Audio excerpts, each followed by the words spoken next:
event, the American Institute of Aeronautics and Astronautics, as well as the Aeronautics Interest Group, AIG. We've got an over event, so first we'll be introducing the various activities we'll be having from the AIG to AIA in this session. And second of all, we're very lucky to have our guest speaker tonight, Mr. Nathali, to give us an inspirational presentation. Before we start, I'd like to thank you all for coming tonight, especially to our professors, Professor Robin Ma,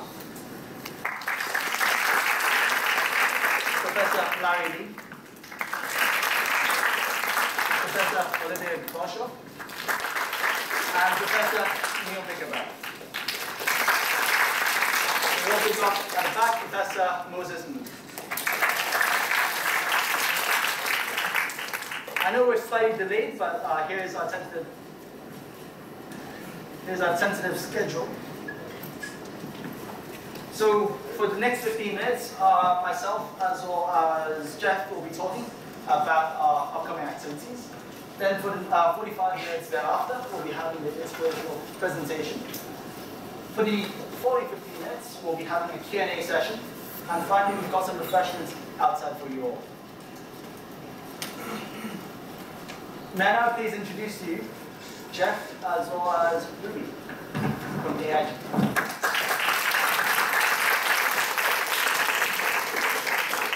Thanks so much for changing this introduction.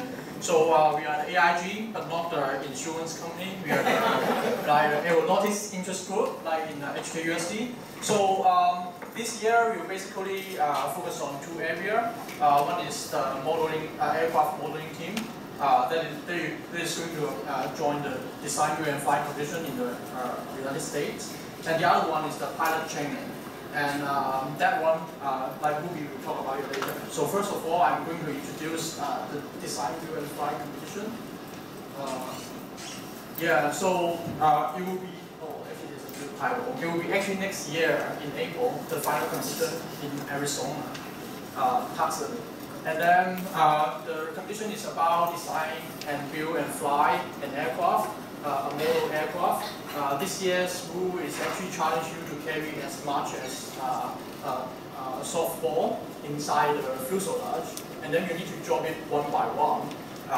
And then by the lightest the aircraft, the better score you have. And yeah. And so to prepare for this competition, we will hold workshop series. Actually, the first two workshops has already been finished. We make a pen glider. I actually saw a lot of you like also participate in the workshop, and it's very amazing. Like some team actually make a glider that can fly 30 meters. Yeah, so yeah, it's pretty good. And then during the winter, we will have intense training after like everyone is confirmed that they will join the team, and we will go to America in the next April. And next, I would like to talk about pilot training. Okay, so it's our new event this year. We have a pilot training this year, and we will like putting late about like late January and in the winter term. So we are now recruiting some of the participants who would like to help organizing this event as well as participating in this. So stay tuned to our Facebook page and please like it, and then you can receive some latest news about it.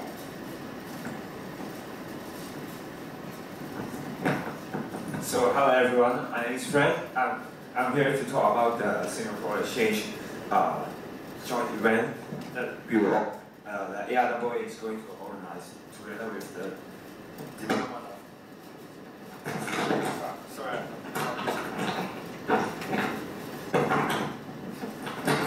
So this is a joint event organized by the AIA and fully supported by the MAE, the Mechanical and Aerospace Engineering. And on the 1st of October, there will be a group of Singapore students coming to the university campus to visit us. And we, AIA and AIG people, being the host to being the host. And so basically it's a whole day event, and at 10 o'clock we're welcoming them at the department office, and then we'll take them to a USD tour. And after lunch, the main event is in the sports hall.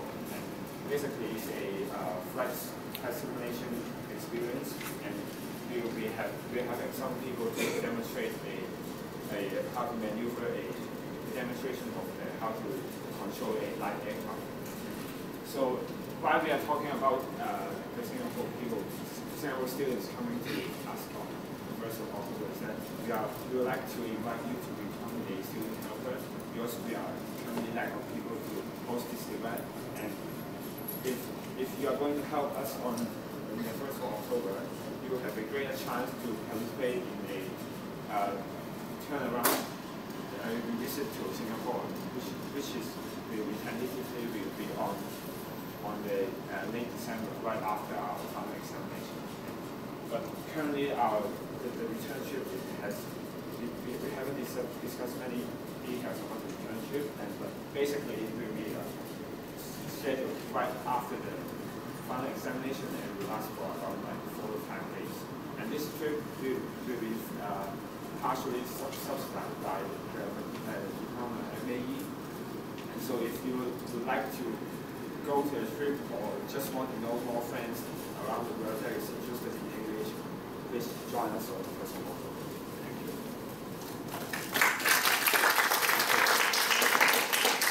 Thank you, Fred, Jeff, and Ruby. So moving on, we're, of course, the American Institute of Aeronautics and Astronautics, short form we AIAA. You'd probably be wondering who's actually part of this whole committee.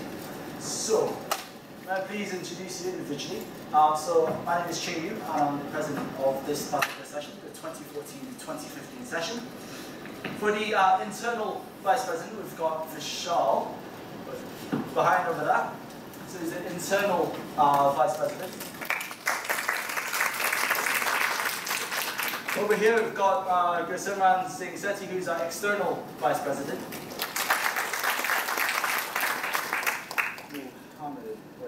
Over there we've got Mohammed Bessin, who's our promotional secretary. Next to him we've got Liu Shengqi, who is our treasurer. And standing here we've got our 2 general secretaries, Frederick and Feng Chunlong. So I'd just like to tell you about our mission, our goal for this particular session. Just a brief history about the AIAA. This is a professional society that was established in 1967. So obviously our goal is to promote professionalism as well as interest within the engineering community here at the Hong Kong University of Science and Technology. We've got a couple of ongoing activities that will help you out through your progression in the aviation field. For instance, we have a word of the day, which comes out every single day, Monday to Friday, not Saturday, Sunday, where we've got aviation-related terms as well as their particular definitions for you to learn and recap. We've also got other activities, such as our monthly roundup, which comes out at the start of every month, where we round up the news from the previous month that's aviation-related. This will allow all of you, if you want to come onto our website, to actually be in touch with the industry. Other than our ongoing activities, we've actually got some activities planned for the next couple of months. So obviously tonight, we've got our first joint meeting and our special guest. In October, tentatively planned, we've got the Boeing Asia Pacific Regional Manager coming in to give us an inspirational speech about the progression of the industry. In November, we're hoping to invite an AIAA distinguished member to come in to give us an insight into the development of aviation in China. Also in November, we'll be having a visit to the Hong Kong Civil Aviation Department headquarters, where they have an educational track. So you probably would want to apply to AIAA. Within the next 48 hours on our website, we'll be having an online registration method. There'll be 2 types of members initially. One, which is similar to AIG, which is completely free. In that case, you sign up and you'll get monthly newsletters and information as soon as we get them. The other type is actually to join AIAA in America. You can do that online with an online membership.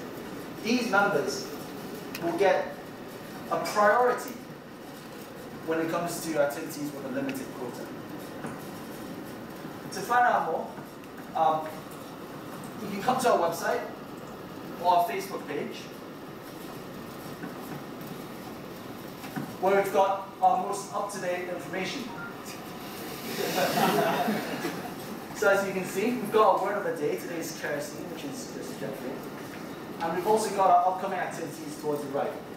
If you want to know more about us, you can highlight the About tab, and you've got our profiles. That's my profile right there, and we've got profiles for every single committee member. We've also got the activities, where all the activities, such as the ongoing activities as well as the scheduled activities, are listed. Within the next 48 hours, we'll be launching our membership recruitment, which will be under Join.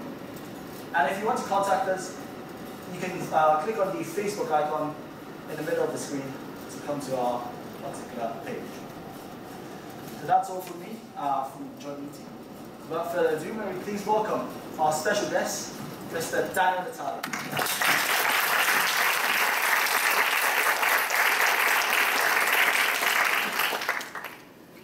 Hear me up there without the microphone, clearly.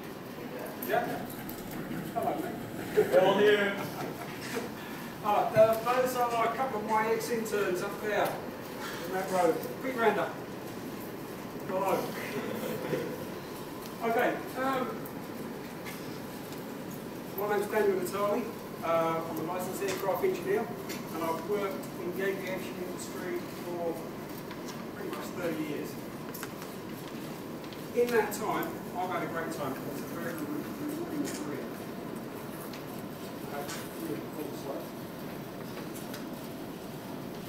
All you guys here have taken the first step to come to this session. Okay? What is it that you're all looking for? You all want to be aircraft engineers? Something in aerospace, right? Yeah? Okay.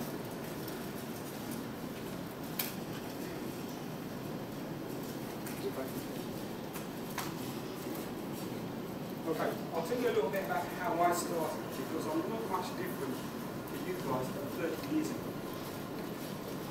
When I started my career in engineering, it was probably when I was about 5 or 6. My parents used to buy me toys at Christmas, and I sat down to my dad's toolbox, take his hammer out, break it, and try to put it back together. I was always better with my hands than my head. All the guys here are pretty heavy. Okay? Slowly, as time went on, I found that putting my hands and the head together kind of came together somewhat.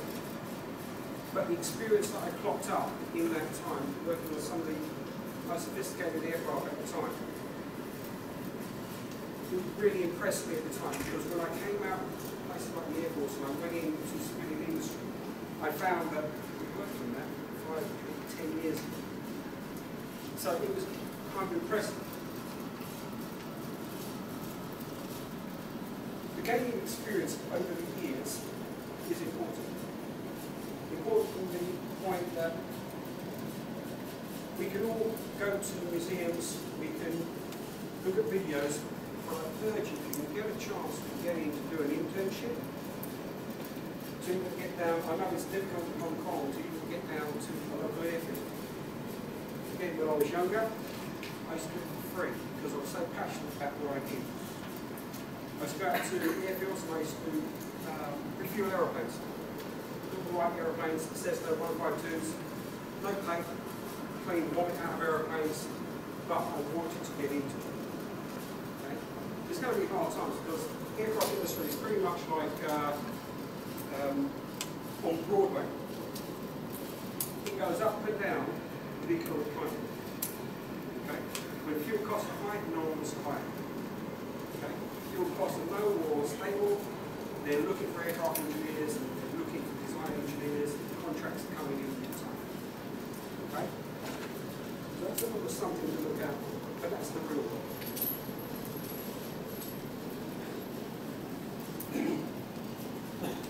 In engineering nowadays, aircraft engineering, we try to find specialist people. It's great that you're going to have degrees, but you need to sell it. Sell it from the point of view that when we do interview you, we want to see great drive, passion, enthusiasm. We've got some kinds of knowledge in a serious group.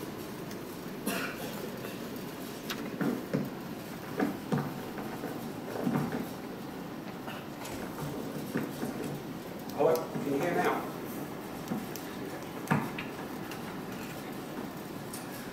Okay, so what I'm trying to push forward to you is that you need to build up that personality, the interpersonal skills, speaking to people, be comfortable with who is next to you, understand their job, understand their passion, their drive, their determination.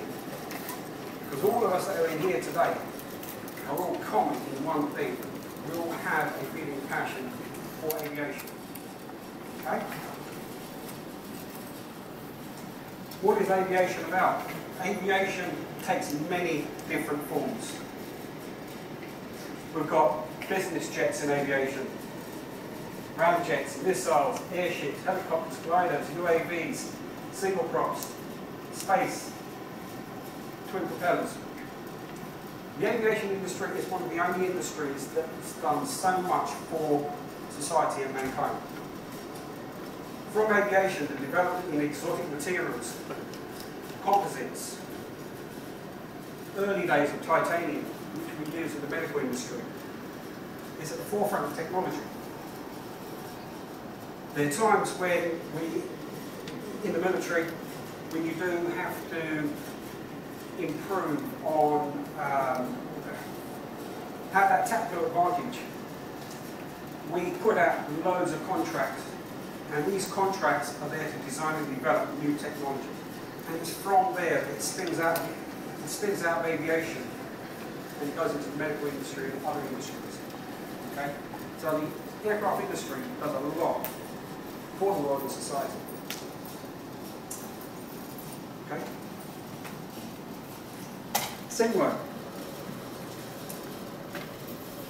In aviation, I say this and I say this very clearly. If anyone works alone, the aviation industry is not for them. Okay? This is something that we take very, very seriously.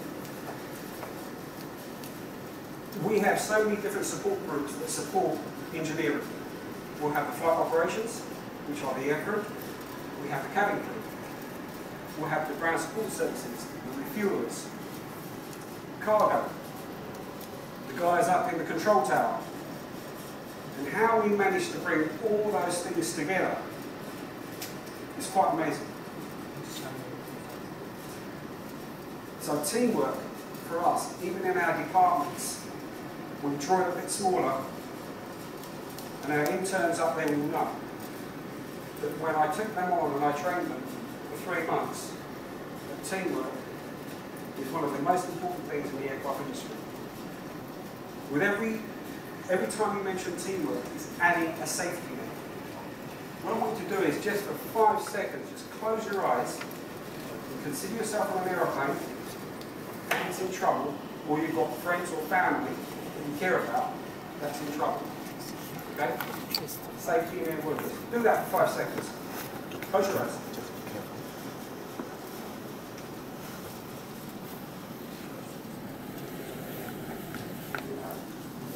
Okay. We had situations in the past whereby aircraft had been in trouble.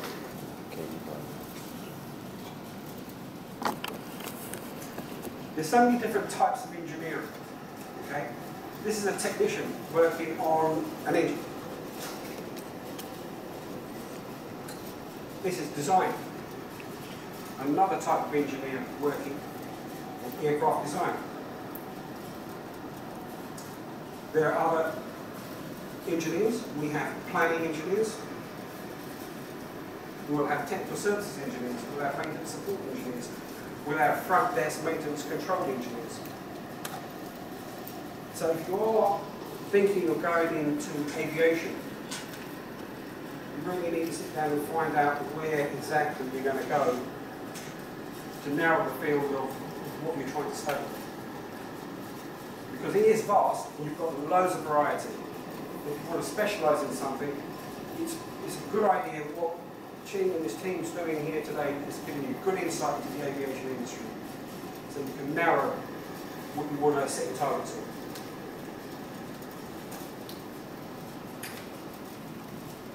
These are some of the aircraft builders that we work with. We've got Airbus, Boeing, Bombardier, Honeywell, Bowers, GE, Pratt & Whitney, Rolls-Royce, Embraer. All these people support us as well, but remotely. So when we're working on aeroplanes at our companies and we've got an aircraft that has AOG, aircraft on the ground, that means that the aircraft has got a technical delay. You've probably got about 400 passengers screaming that they want to go on holiday.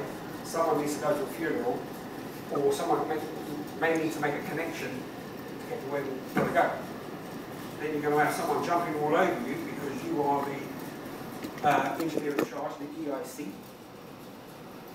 And you need to decide, in that time, is that aircraft good to go? But if you try to make decisions and you're not comfortable with those decisions, as an engineer, don't make the decision. It's something you take very seriously. When I had my company approval, it wasn't the fact that I had the qualifications to do it, or the experience to do it. It was the fact that I had the ability to say no if I was uncomfortable. Okay? It's down to character. Soon enough, all of you will have a degree in it.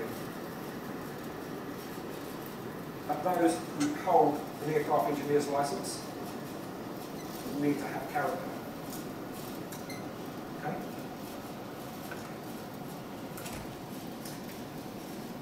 When these manufacturers build aeroplanes and build engines, they're built from specifications and lessons learned over the last 100 years. Even when we were flying little gliders and biplanes, and all that data is constantly being used. Air accidents such as the Comet 4C, probably well before your time. You're probably right. Making square windows on aeroplanes, not a good idea. BOAC at the time, British Overseas Airways Corporation, had Comet 4Cs, and these aircraft were basically the leaders of the jet age. And with constant pressurization and depressurization, it started to put cracks on a square window frame. A lot of these aircraft were lost out at sea. Nobody knew. Then scientists at the Royal Aircraft Establishment in the UK pressure tested these airframes and they found a crack.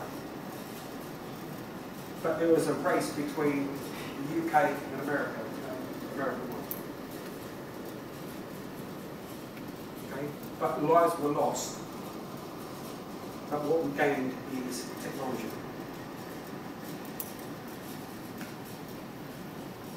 How to fly a plane. Basically, we have four forces. I won't go into the map. You guys are all better than me. Lift, weight, drag, and thrust. Quite simple up there. Flying the simulator, which Ching has flown, it behaves very, very differently. Although it's very simple up there, it can behave very differently when you've got your hands on the controls.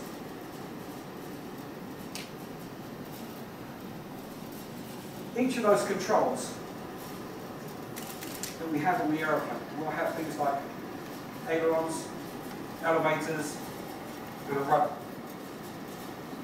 Ailerons sit on the wing, they work in opposition to each other, and they'll roll the aircraft back along the longitudinal axis. So, you point at the ailerons.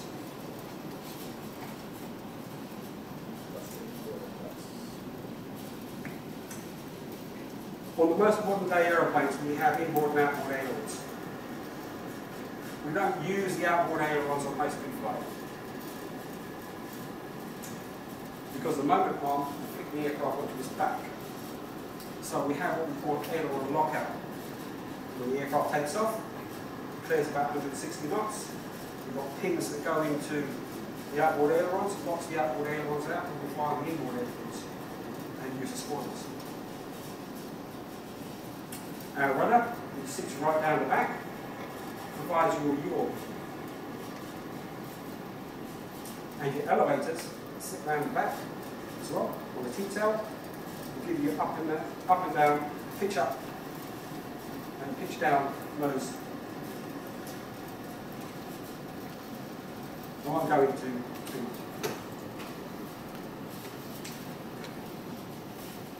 When the aircraft manufacturers build aeroplanes, okay, when I was working on the Eurofighter program,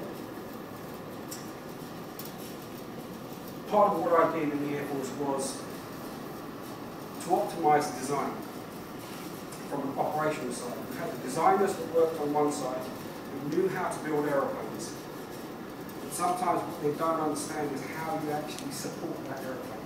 Supportability, maintainability, and reliability. So we were the guys who were actually operating the aircraft in the field.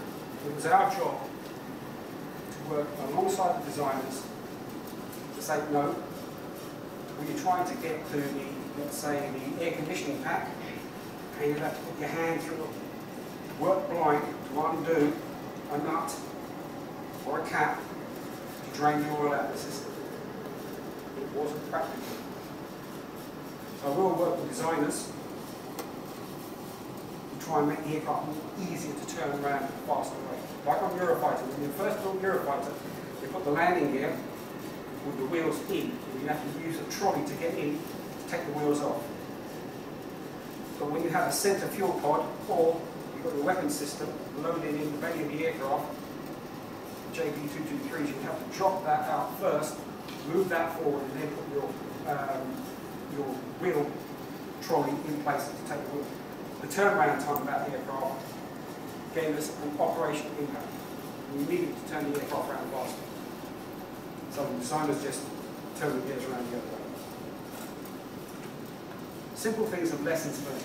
It's very much two different worlds. Although we all call ourselves engineers, it's two different worlds. Safety and airworthiness. What does that mean?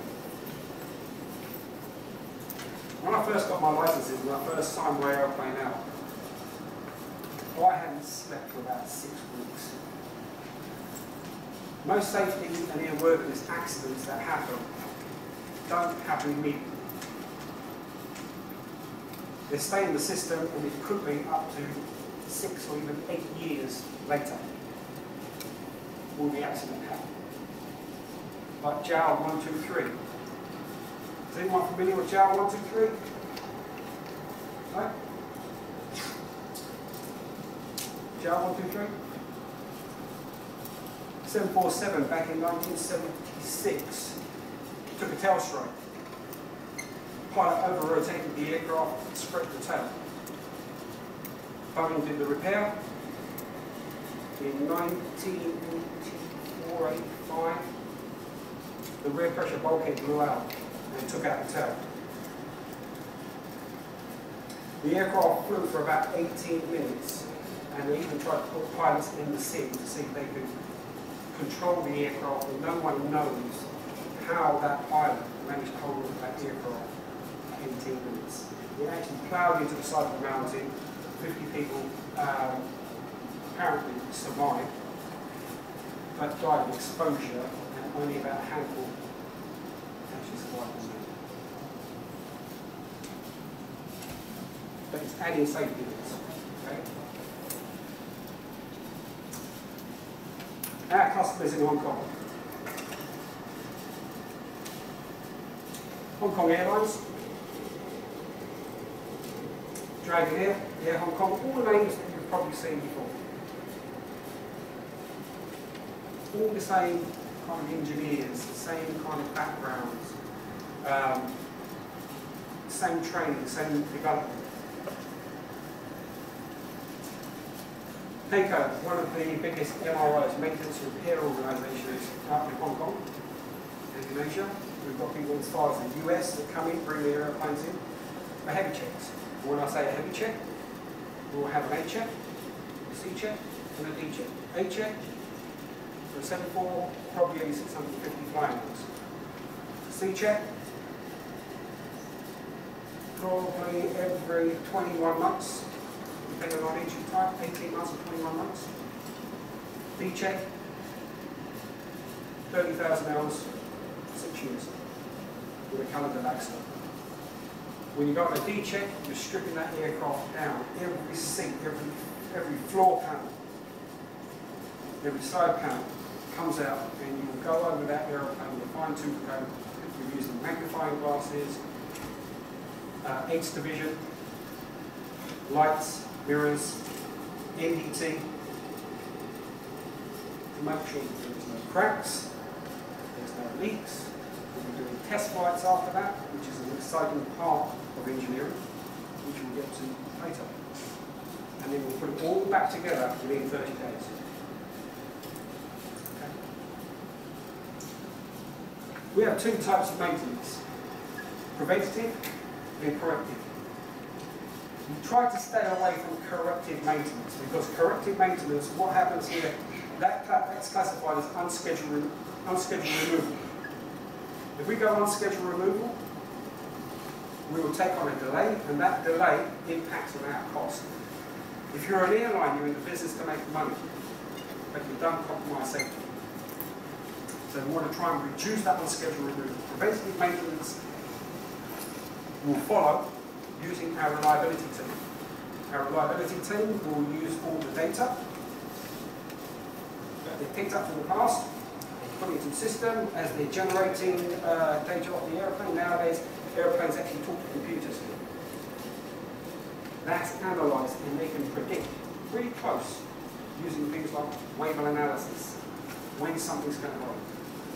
So we take it off the aircraft before it does roll. If we go on unscheduled removal, we'll end up paying for 400 people in a hotel, aircraft stranded overseas, the crew out of hours, and it escalates and it's no good.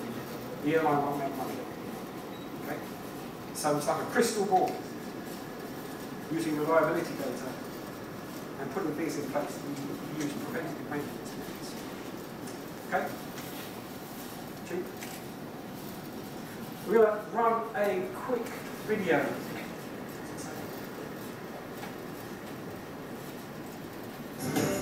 In engineering, the A330 is nearing the end of its overhaul. Both engines are now installed and have passed a test run. No leaks.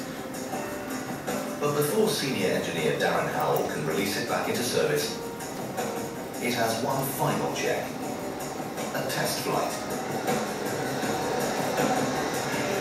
To be ready for the flight, Darren needs to have all the supporting paperwork, showing what work has been done. No pilot will fly a plane without it. Any single piece of documentation that's not completed fully, correctly, will stop the test flight. The paper plane is just as important as the real plane. Neither one goes without the other. Paperwork in order, and the plane can go on its rigorous test flight. Putting it through its paces is Captain Francois Brand. Both the engines have been removed from the aircraft, we replaced that, and that is our main focus today, to check the operation of the engines today.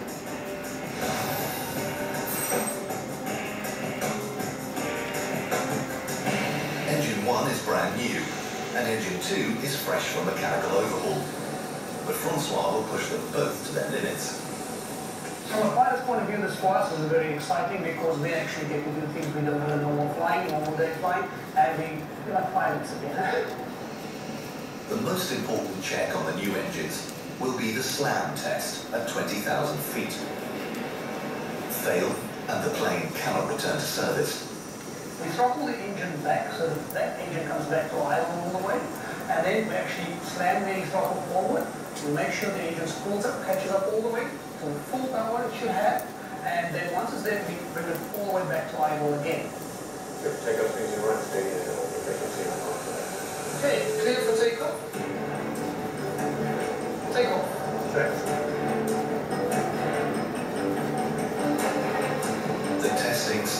immediately. Usually, planes don't need the engines on full power. Check. For this test, unlike a normal flight, they will take off at full throttle. 100%. Speed 1 rotate. Check.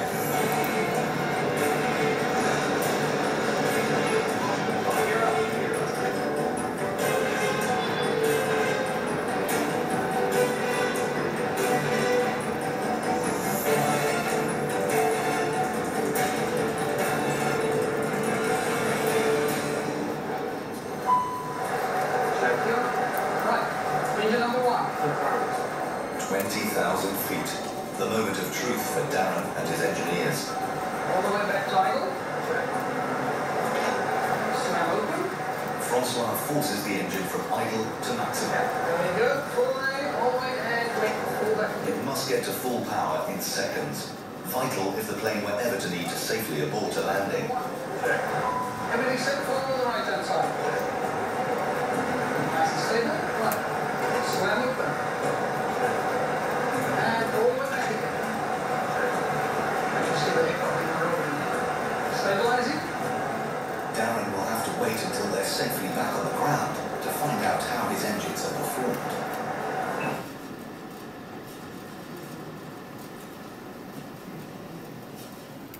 Okay. Gone are the days that we used to have a flight engineer that used to sit in the flight deck. Nowadays, onboard computers do it all for us. But usually when you go up on a flight test, you'll have a flight test engineer.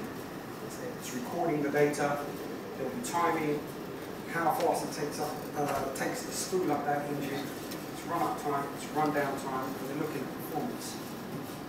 Right? So if it's below performance, they'll have to investigate what that problem is and try to fix it. It could be to do with bearings, broken bearings. It could be anything, but they'll investigate and it comes back there. Before that aircraft goes into revenue flight, it has to be Class A. Okay? Daily operations, we've got departure, arrivals, baggage.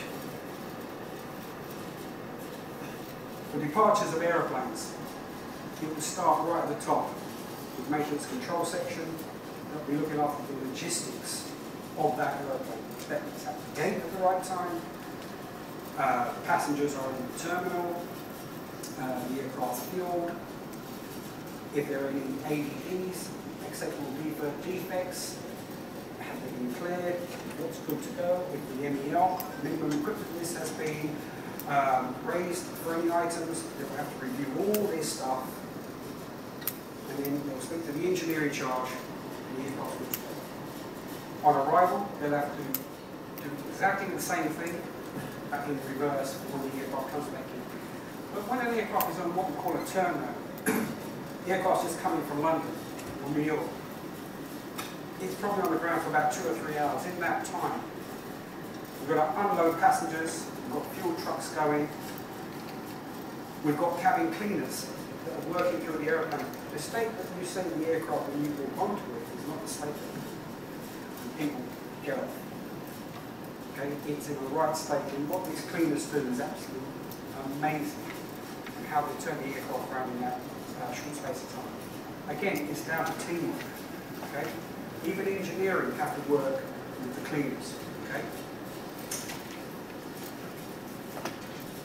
Upgrades. In the airline world, we have lots of beautiful aeroplanes like the 747s from the past, which we used to call them the Queen of the Skies.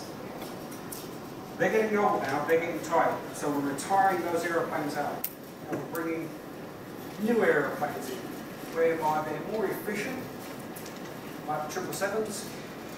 We're now, the A350 is going to be coming into service soon. Lighter, more efficient, greater distance, less fuel burn. That's what we need for sustainability in the airline world. Reduce our costs and increase our profit margin. Technical services is where I came from. In technical services, we basically maintain and improve the safety in the airworthiness of the aircraft and the fleet. And the way we do that, we select modifications to do to the aircraft. It could be mandatory modifications, or it could be reliability improvements. Okay? If it's a mandatory improvement, that means it came from a regulator. You must do. If you do not do that modification, that aircraft is technically out of compliance and it stays on the ground. If you're going for a reliability improvement, you need to weigh up, is the reliability improvement going to give you a return on investment within 3 years? If it does, then yeah, we'll consider it and go for it. But if it adds no value, we don't do it. Okay? Quality and safety assurance. Even though we're engineers, we are all people. Okay? People make mistakes. The reason why we have processes and procedures in place is because we are human. Every time we make a mistake, that means that that process or procedure is slightly broken. So we'll keep on fixing and tweaking it until it's strong and robust. Pretty much like McDonald's. Okay? Your coffee. Consider us McDonald's. McDonald's, wherever you go in the world, they can do the same hamburgers over and over and over again. They have a process and a procedure in place. Okay? And it's rare that a hamburger doesn't come out cooked, or the burger meat is not in the bun. Okay? It's reducing errors all the time. Human error. So remember that. Aeroplanes, McDonald's.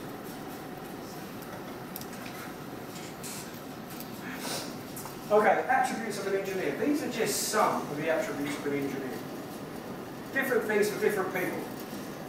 Okay? Team worker. What is a team worker? Anyone? Do we teamwork here at university? Do we? You do? Who was that? Do we teamwork here at university? Okay, how? Give me an example. You're studying groups. So you've got our part here and she's doing the work. Okay. That's pretty much what we look for. We usually work it under a lot of pressure and a lot of stress. Okay? So a problem shared is a problem half. So the way we look at it is if someone's leaving at 5 o'clock and you've got a colleague sitting over there swatting away, we have a policy whereby you need to stay back for half an hour. It's looking after your team. Because the day's going to come whereby you're going to need that help and you're going to feel really awful that everyone's left the office and no one's offered. Okay? So share. Because we will come back to that, I promise you. Good communication. Do we all communicate? Yeah? How do we communicate? Give me examples. How do we communicate? Yeah, I'm picking on you. How do we communicate? Is that the only form of communication? No? What other forms of communication have we got? WhatsApp. When I first came out here in 2004, I was speaking to a chap over at the hangars. And he's walking down the phone and he's saying something to me. And I said, dude, I don't speak Cantonese. So, I had to get up, out of my seat, jump into a vehicle, and I went up to the hangars, I had a look at the aeroplane, oh, now I know what you mean. You had a broken flag. Okay? The problem that we face here is that I And as an aircraft engineer, you need to be very clear. You can't say, oh, yeah, okay, yeah, just do this, or just do that. Go down and have a look. Out of all of you here, there is one person that I know in the world who's very, very good at communication. You said it's verbal communication. You said it's WhatsApp. But there's a person who's an actor that is extremely good at communicating. Do we know who it is? Does anyone know Mr. Bean? Yeah. Mr. Bean doesn't actually say a word in his movies. It's all based on gesture. But he communicates with about 80% of the world.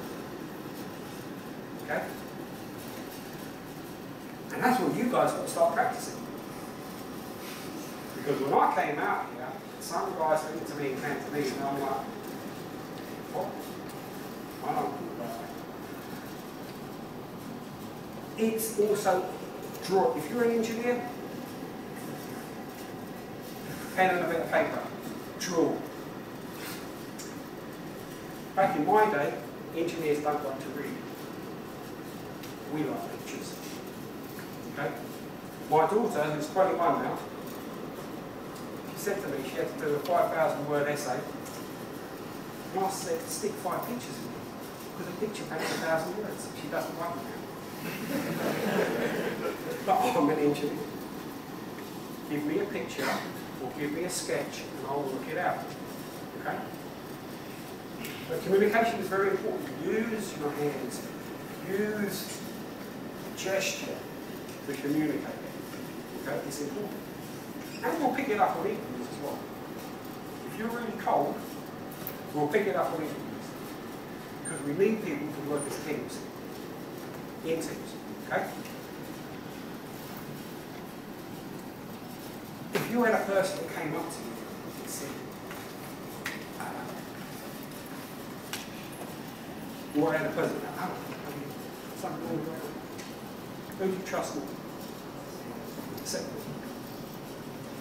It's engaging people, and this is what we look for with a lot of our engineers, to say that, you know, I can't trust this one. Because you will get flight crew shouting. The flight crew up there, we're down there. And they will shout. But we've got to control the situation. Okay? That's still the thing. Being approachable. If I'm your manager or a boss, and I'm like that all the time, are you going to come to me? No, you won't. Really. So, if I'm more relaxed and saying, Dan's okay, you go see that, you've got a problem. And what we don't want is someone to sweep a problem under the carpet and it becomes apparent in 6 months' time or a year's time. This is what I'm trying to get through to you about character in the workplace. Okay? It's adopting a certain way about you. Being creative, I want to say the other one because I can't say that word. Being creative and let your talents come out. Be creative. Don't be afraid to try things. Sometimes, you know, you'll go down a road now and you'll censor yourself. Okay? Reason and questioning. Now, I learned this reasoning and questioning problem quite a few years ago when I was doing my licenses, my airframe and engine licenses. Now, just because someone says something to you that it is that way, don't believe it all the time. Okay? You need to go and do your own research and be comfortable as an engineer because it's your responsibility. You can't, when it goes wrong, say, can't do it. Yeah? You have the responsibility. So do the research, question it, okay? Analyse detail and is meticulous. That is what we do. Okay? We'll let you talk the secret. When somebody says, in an interview, I'm very detailed. First place I look is their shoes. You're detailed, because what people do is they'll dress really nicely and they'll forget the shoes. Oh no, you just read about the book, right? But why have I got a good sense of humour up on class one? Say again? Absolutely. Have to have a laugh. It's teamwork, camaraderie. You have to see the funny side of things. If you don't, you'll be a bag of nerves. Okay? But we spread the problem out to lots of engineers. The guys that work on the front desk in maintenance control, these are the guys with years of experience and they're very, very sharp. But they stand the risk of very high coronary heart rates because they're always under stress and they've always got their eyes on the screen and they're always tapping and flicking a pen and doing something like that. Okay? It's one of the most highly stressed jobs. Okay? We've got 3 guys that look after about 170 airplanes around the world. Okay? So it does become very stressful. So you've got to have a lot.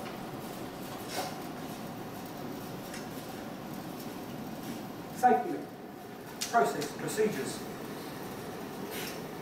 Einstein. Anyone who has never made a mistake has never tried anything big. The only reason I put that up because my daughter was 7 years old and she actually said that at the dinner table. Who are you talking about? Oh, Einstein. What do you know about Einstein? Oh, he said that. Really? It didn't dawn on me. Until I actually read that, until I actually started training and developing those projects. You are allowed to make mistakes. I'm not saying that you don't make mistakes. We're human. Make the mistakes, but correct it. Rewrite your processes, rewrite your procedures. Get on better with teamwork and reduce that margin for error all the time. Okay? That's in preparation for your career in the industry. Okay? Okay. Oh, sorry. Passion, enthusiasm, show it. You know, if it's aeroplanes that you like, now, with me, when I was growing up, you couldn't tear me away from the aeroplane. You couldn't tear. They all started, apart from, you know, using the hammer out of my dad's toolboxes, it was looking at the Sunday movies with my dad, old movies, the old planes and stuff like that. And then from there, as I grew older, I was going off weird shows on my own and I was doing all kinds of stuff, you know, there. But I was constantly showing the passion and drive and enthusiasm. But I'm really lucky about one thing, that my hobby, which was aeroplanes, actually became my career. Some people say that's a good thing, but they also say it's a bad thing, because I don't get any downtime. Because even when I go on holiday, I'm looking for an air show to go, I'm looking for a museum to go. So I don't ever really shut down. But it relaxes me. Okay. We've been over the communication skills, we won't cover that bit. Collaborating and partnering. It's not only within your department. Do you know, when you're in the workplace, if you have to get a promotion, you know, you can be great at what you do, but you don't get promoted. Do you know how you get promoted? It's how far you can stretch beyond your area. Okay? If you work here in Hong Kong and you're dealing with companies out in the US, or companies out in the UK, and you're project managing, doing whatever, and you're representing the company, that's where you be seen. We're all paid to do the work in your area, but what we want is we want people to go beyond their area, okay? To go as far out as Seattle, to go as far out as Airbus, to actually tell the aircraft builders, hey, we found this, and we believe you should do that. That's what puts companies on the map. Okay? Aptitude. aligning, learning, anticipate, challenge, interpret, decide, analysing detail. Yeah, it's all like spaghetti. You know, it'll all be like spaghetti in your head. Keep it simple. Best designs that ever came along were simple ones. Don't overcomplicate them. I'm a simple person. If somebody came to me with loads of charts and stuff like that, even when I read reports, I'll do two things with a report. I'll read the first bit, what it's about, introduction or the abstract, and I'll go to the conclusion recommendation. I don't read the body, why? I've got better things to do. That's the real work. It's true. So make sure you've got good, strong recommendations and conclusions. But you obviously you've got to write the report, put it in the study, but we don't have time for that. We need that kind of, it's too, at work, everything happens too quickly. Okay? If you're working in the design industry, whereby everything has to be detailed, yes, but in an operational section, in our section, it happens very, very quickly. Okay?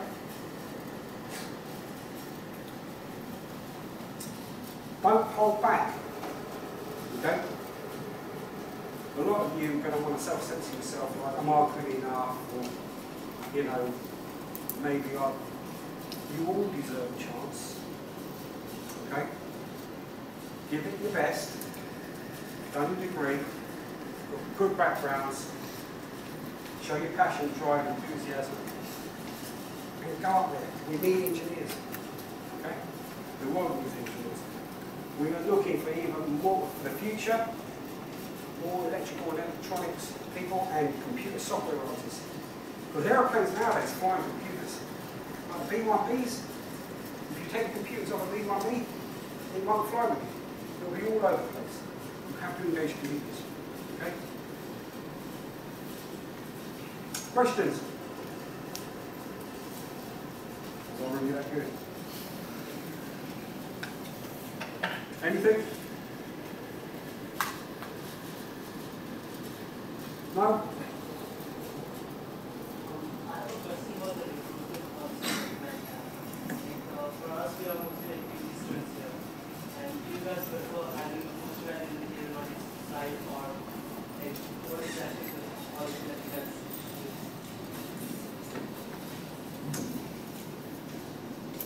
use? Okay. I've got one degree. And because I come from an operational background, I hardly use it. Because I worked my way up through the shop floor, licensed engineer, spent time on operation. It depends on where you want to go in engineering. I mean, if you want to go into design and development, great.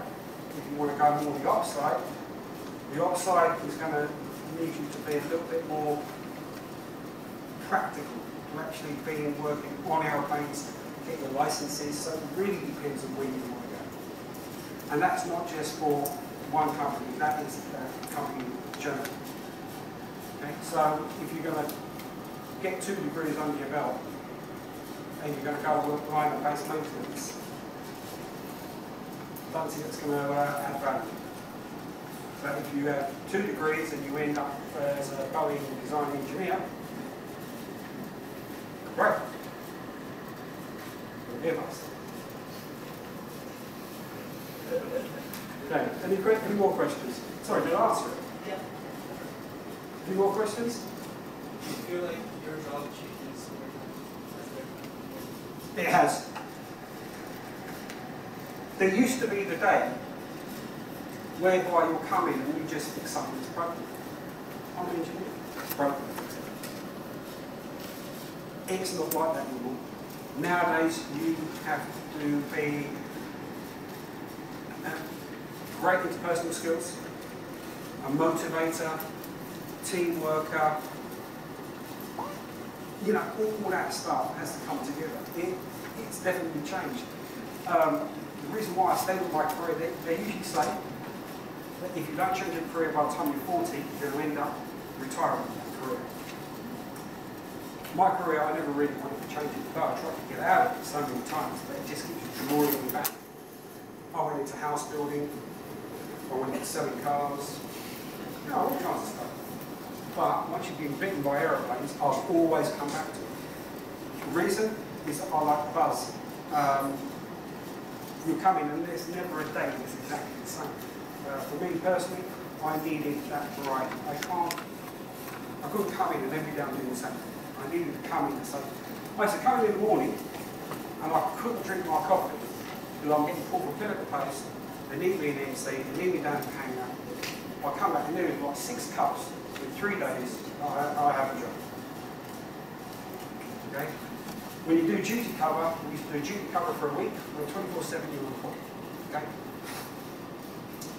You get addicted to it. I got addicted to it, whereby I'll be taking other people's duty. Because I just love it from the phone ring, sort of like put a little backhand with, you know, doing stuff. Yeah? But it's, I personally, I like working in the underworld.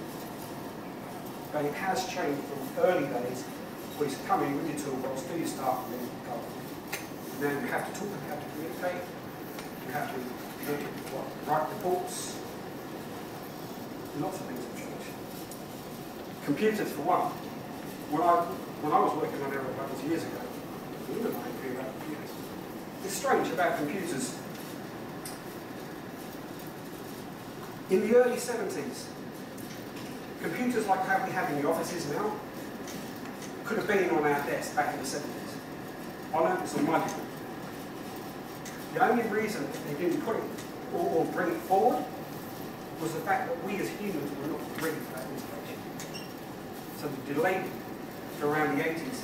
They were very smart how they injected it into society.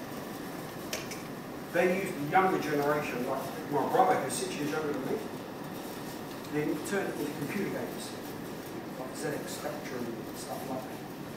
And that's how they brought it in. It got people accustomed to it. And that's the generation that learn computers, software and stuff like that. People like me who were 6 years old are dinosaurs. I had to learn fast. Okay, can I ask you a question? Any more? You burst into ask a question.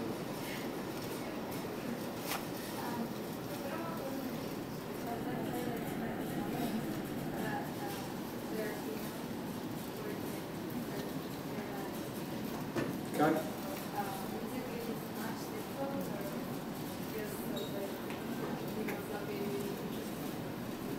Okay. Good question. However, I've had that question before, and I'll tell you now. There's probably about 6 to 8% of female engineers in the industry, which is poor. We want that to improve. Okay.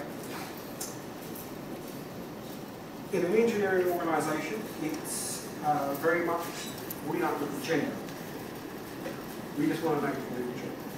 You can carry your own weight. Okay? And we have some very good engineers, that are female engineers that are working on the team. And in some respects, they're female engineers that have a little bit more of an eye for detail than guys. But I'll say one thing now to everyone. Somebody ever walked up to you and said, "I'm an engineer, I don't know anything about aeroplanes." Right? Walk away from that person. Aeroplanes are too complex and complicated for any one person to know everything about an aircraft. Okay? But in answer to your question, we don't look at gender. We just need you to do exactly what you're trained to do as an engineer. And more females are entering the industry, and they are very good. Okay. Any more questions? Okay. Mr. Chin, thank you very much.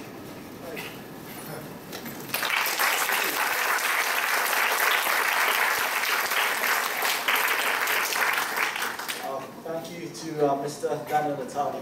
We've actually got a gift for you from the department. I like gifts.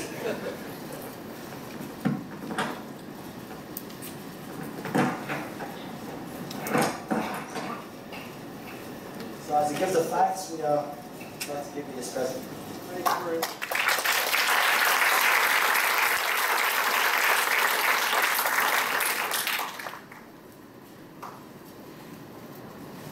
Thank you.